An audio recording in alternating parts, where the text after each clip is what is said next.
সামনে থেকে চলে আসো।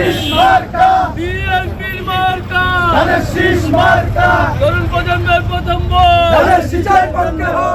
চতুর্থ দিনের মতো লিফলেট বিতরণ ও গণসংযোগ করেছেন কেন্দ্রীয় বিএনপির তথ্য বিষয়ক সম্পাদক ও খুলনা ৪ আসনে ধানের শীষ প্রতীকের প্রার্থী আজিজুল বারী এলাল। ত্রয়োদশ জাতীয় সংসদ নির্বাচনে সকালে তার নিজ এলাকার রূপসা উপজেলার আইচগাতি ইউনিয়নের বিভিন্ন স্থানে লিফলেট বিতরণ ও গণসংযোগ করেন। পরে দুপুরে ইউনিয়নের উত্তরপাড়ায় মা বোনদের আয়োজনে মতবিনিময় সভায় প্রধান অতিথির বক্তৃতায় ধর্মের আলোকে জ্ঞানগর্ভ গুরুত্বপূর্ণ কিছু তথ্য উপস্থাপন করার পাশাপাশি সকলের কাছে ভোট প্রার্থনা করেন তিনি।